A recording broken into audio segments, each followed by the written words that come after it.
full-throated proclamations to grab your attention, hand movements to distract you from swiping away, big wide eyes to remind you subconsciously of a baby that would never lie to you. What's up, guys? All right, so that's a little harder than I thought. Back to Mr. Bland. It's part 19 of finally replying to old comments. There's one comment to go over from part 18, the last installment from Megatini, who's dominating the comment section lately. Megatini says, "These are my thoughts on the NK situation. Indeed, there is no proof of her physical involvement, but then again, not always needed in murder cases, as conspiracy to murder exists. True. What everyone was able to see is that she has a lot of amnesia surrounding what was discussed during their long telephone conversation the day before/after. We also know that she deleted stuff from her phone. We saw her not being particularly forthcoming during their interrogations. She blabbered on about details that didn't matter and looked like she was trying to hide something."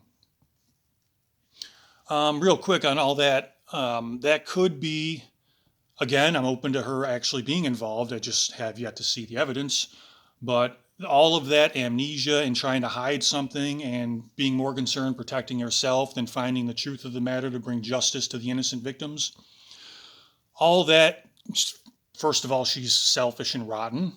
And the selfish, rotten motivation could be that all that role playing of would you kill your family for me kind of talk. And,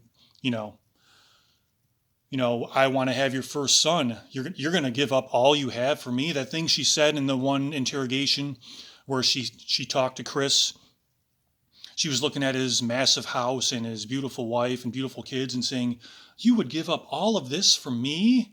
And she kind of did the double talk that we have endless examples of Chris Watts doing it, but the mistress did it too, where she was saying it to the interrogators like, "You shouldn't give up all of this for me." But I think in real life, when she really said it to him, she was saying it like, "You would give up all of this for me?" So she just changed the tone of it 10 degrees from talking from one person to another, double talk. But anyway, moving on with Megatini's comment. The fact that her father was allowed to be there was also a mistake. Well, not for her, but for everyone who wants the truth, it was, definitely. It resulted in a perceived unresolved matter, and it annoys me immensely that Chris and others now can use this as fodder for the Jezebel narrative. It relieves him of some of the responsibility again. He's been trying to do this from the start in all sorts of ways. Yeah, it's like, I think if there was, even if she was directly involved and did the murder, he's protecting the murderer. So why is it poor innocent Chris was led down the primrose path by this Jezebel when he's protecting her? He's allowing her to get away with murdering his wife and kids, if that's all true, if she really was the one involved, if she was the gunman, as some people say, when he's done everything he can to absolve himself of a responsibility by changing the words of things, changing his belief, becoming religious. He changes the story every time he tells it, but the closest he can come to actually involving her is saying her and her friends were into some dark things. Well, what dark things? What are you talking about? He never says. So, yeah, all of that is, like I said, I'm open to the fact that somebody else would be involved.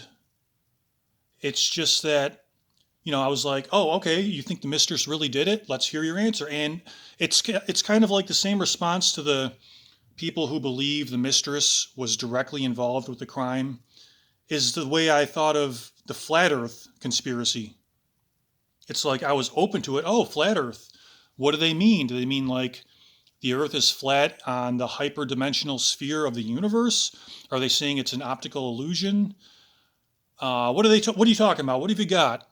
And then it's like you hear the examples that they have that prove that they believe with all their heart why the earth is flat.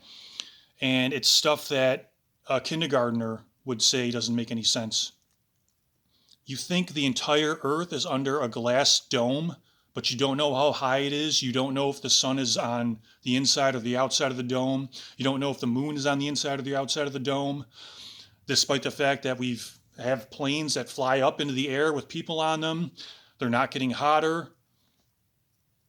None of this. See, Professor Dave explains for the debunks on Flat Earth, because that's what was so satisfying. To reiterate what I said in the funniest YouTube video, Professor Dave explains, knows all the science, and just point by point by point absolutely demolishes in a hilarious way every Flat Earth conspiracy point. Because like Flat Earth conspiracy could actually, it's all about, well, you have to question the government, you have to question the powers that be. I think Flat Earth was actually created by the powers that be to make all conspiracy theory look bad. Because then anytime you question your government, people go, what are you, a stupid flat earther? And it's kind of like when there's protesters, people who are being protested, who are in power, will send someone down to the protest and throw a brick through a window, so then the cops have an excuse to start beating up and arresting people, even though it was never their intention to start rioting. It was the person sent by the powers that be who were being protested that started the riot. And that could be what Flat Earth is, and that could actually be what the mistress directly involved in the crime is, because that's how little sense all of these examples mean. She was the shadow in the garage, when in all likelihood that was Bella or Celeste. Her voice was heard in the closet, when in reality that was more likely to be one of the kids' toys that automatically went off, which is what happens a lot. I know my kids' toys went off a lot with no prompting. And she was up there snooping around, despite what she said about how she would barely liked being in the house. She was probably up there snooping around like, oh, he's going to get rid of all of this from me. She heard that toy make the sound, and then it became like an inside joke with her and Chris. That's why she left a voicemail where she said to Chris, hey, Chris, I miss your face. And then when the cops were investigating, they heard that sound, the kid's toy. The mistress heard that kid's toy, and then it became an inside joke with her and Chris, so she left that sound on his voicemail. See, all of the reasons people give for the mistress being directly involved are as easy to debunk as Flat Earth, and it's as disappointing too, because she's so rotten you want her to be guilty of something. And that's why it's frustrating when you hear the reasons that people think she's involved, and they just fall so flat, and you're like, oh, that's what you have? Yeah. But it takes responsibility, like Megatini said, it takes responsibility away from the actual murderer. But still open if there is evidence out there. I know, probably go to the authorities instead of a tiny YouTube channel in the back corner of nowhere, internet. But anyway, moving on, we're still in the middle of Megatini's comment. I appreciate you making some allowances for me in terms of not being able to express some of the fine nuances in certain areas I don't quite have the right vocabulary for. You're doing fantastic for a second language, better than some do in their first language. Last time I meant censorship in the sense of not tailoring what you say to please sponsors or adhere to popular opinions, that's for sure, if they are not your own. And indeed, being performative or feeling a pressure from an audience to act is also what I would call fakery. The word authentic came to mind, but I shied away from it as people who use it often seem to be the exact opposite. Well, that's exactly what a fake person would do, try to be authentic. Just kidding. And finally, Megatini wraps it up by saying, P.S. Kitty strikes again, because she jumped up in here again. All right, thank you for that nice long comment, Megatini. I'll understand if you need a break from being the only one to comment for a few videos in a row now, because your comments have been fantastic.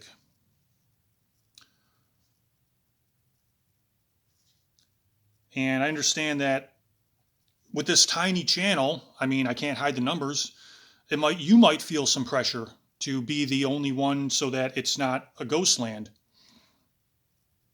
to leave a comment. But by all means, skip a few videos if you need to. Or if you like being the only comment, keep going. Just adhere to the community guidelines and standards.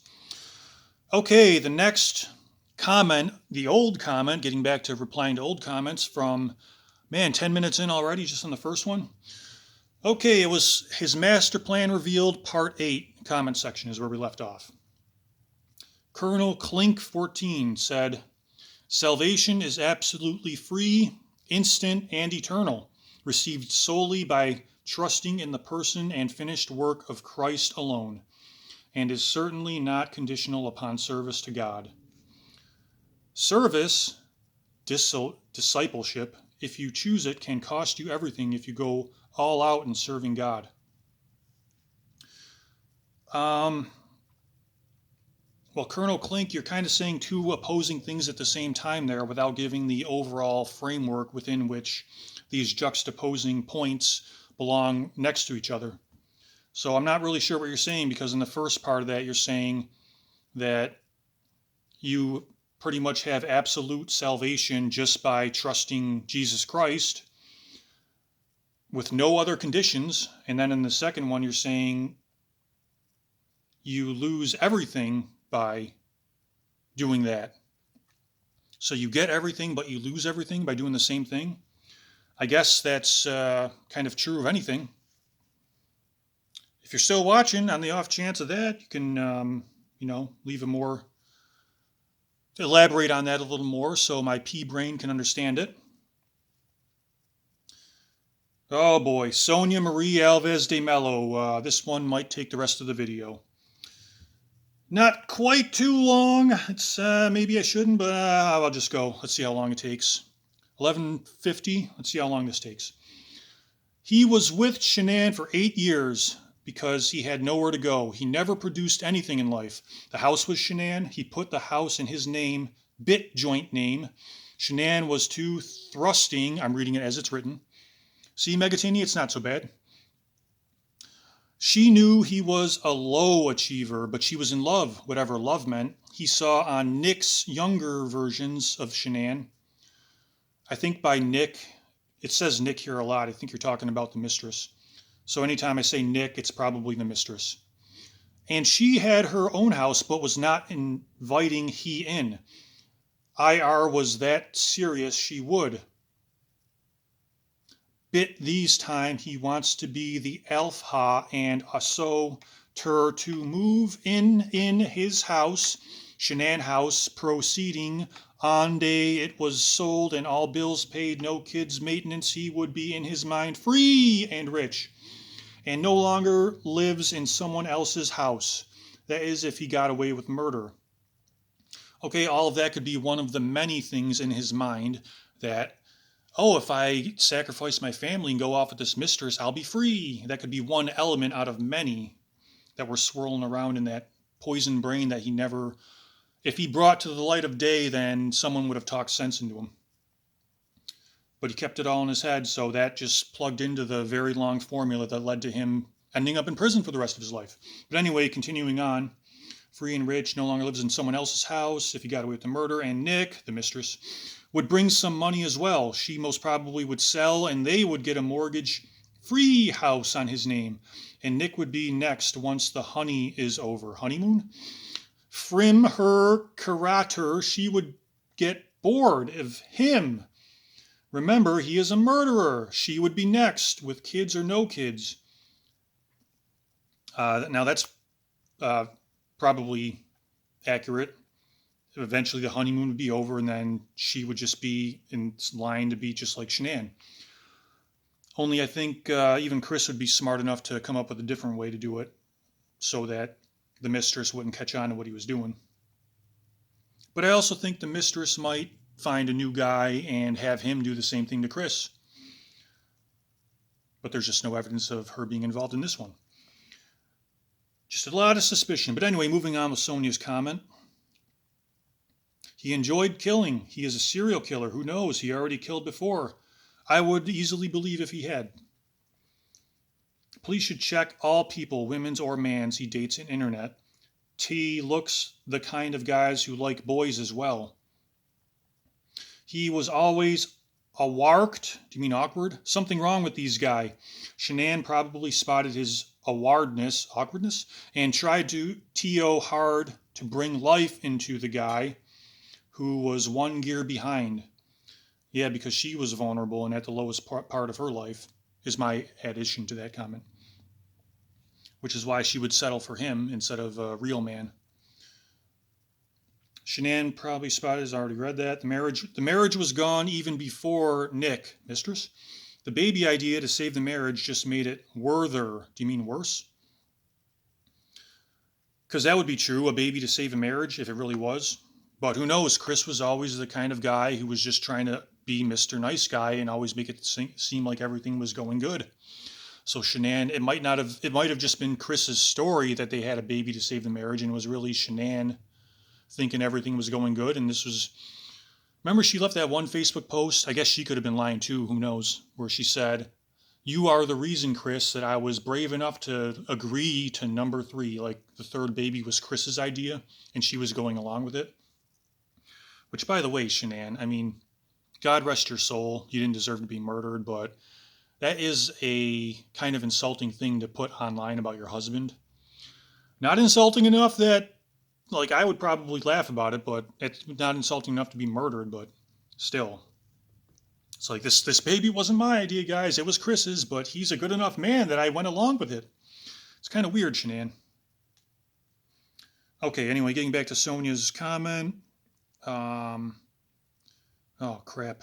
Oh, yeah, baby Nico life was in a balance. CW totally withdrawn and waiting separation. In the middle of a pregnancy, it is madness. 2 small kids and financial problems, and a third could wait another 5. The girls would be bigger enough to help out. Imagine Shanann's situation. No husband and 3 kids, and fighting in court during pregnancies. He would have no house, have to move out and pay rent on a flat. He would be worther off. He did not want any of that, so mental and delusional. Sought he could get away with murder. Shanann had a bussy life and job, etc. He would never get away with murder. But murderer are mentally, ill people. Psychopaths, loves no one, not even themselves. Yeah, I believe that. I think the capacity of love never developed in their brain, and it's more of a impulse seeking. I think that makes sense to me from what I've heard. Impulse seeking, rather than a long-term love where you can see the big picture by your connection with this other human being. He would never get away with murder. Murder said psychopath. Women should keep away from loners. Word people. Hey, wait a minute, Sonia. Loners? Don't lump Chris in with loners. Chris wasn't even a loner. I know I've already said this a few times, but Chris, at the time he was plotting to murder his pregnant wife and 2 small innocent children, had more friends just at that time in his life than I've had in my entire life cumulatively. He wasn't a loner, and someone being a loner doesn't make them a murderer. A loner can be the most loyal and trustworthy person you ever meet. I mean, a loner could be a psychopath who murders you also, but so could a Mr. Popular could do that too. What was that other guy that murdered his pregnant wife? Forgot his name now. He was the popular one 20 years ago. Yeah, a lot of murderers are Mr. Popular and charismatic. And Chris was Mr. Popular. The whole Shire thing was just an act. But anyway, finishing up, too good to be true is not good. That's right. Too good to be true usually means someone's putting on a performance to manipulate you into trusting them, because they're just doing everything that they know they can tell you want to see. Shanann was a star. Too good for most average kind of man. Well, thanks for the nice long comment, Sonia. Calico Cat 7936 says, I love it, heart. Thank you, Calico Cat. Deb Richardson, I am always looking forward to more. Thanks, Deb. Deb Richardson again, or I already replied to that. Okay, Angelita Martinson, 2267. You are really clear when you talk, not like the other that I could not understand the words. I really enjoy hearing from you. Thank you, Angelita Martinson, 2267. You got me kind of curious about who the other was. But it's classy of you to not mention their name and trash another person online. It's not like we need any more of that trashing. But I'm glad that your translator in your mind, made me easy to understand, because when I listen back to my own videos, all I hear is a bunch of stuttering and slurring. You see, it's like, oh, delete. Then I end up, I listen to it later on, and it wasn't as bad as I initially thought. Maybe I was just in a hurry. But anyway, moving on to Ketty7. So unjust. They were gorgeous and loving. Wish I could bring them back. I'm guessing you're talking about his victims. It's not a hard guess. How could he? He is such a piece of shit. The audacity to lie about his beautiful family and act like the good guy. He's so stupid. Yeah, that was infuriating to watch. The whole act of I'm a good guy, knowing what he did. No, Kitty. He's so stupid. How didn't his stupidity get in the way of his evil plan? I'll never understand it or get over it. Well, I think the whole basis of my Lost in the Cloud series about the Grand Amato crimes is that you actually have to be smarter to commit stupider acts.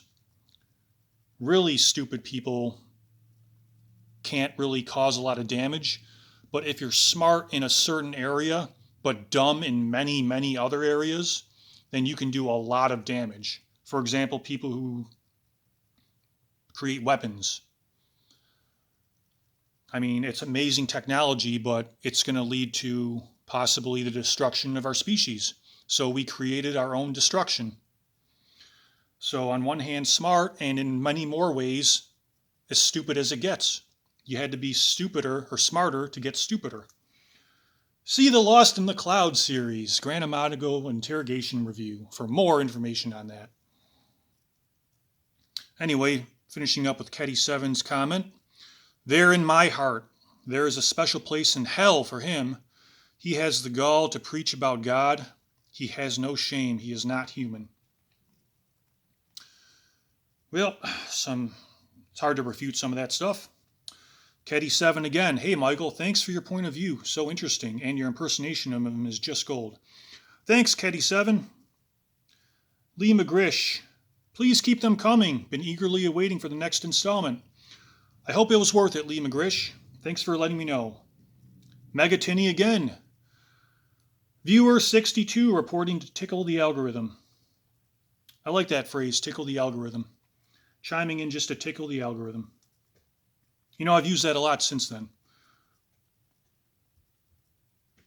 I think I'm going to have to end there. There's only a few left, but those are going to have to wait for the next one. So I'll see you in part 20. And make sure you like and subscribe, guys. Big words, lots of hand movements, big eyes, like and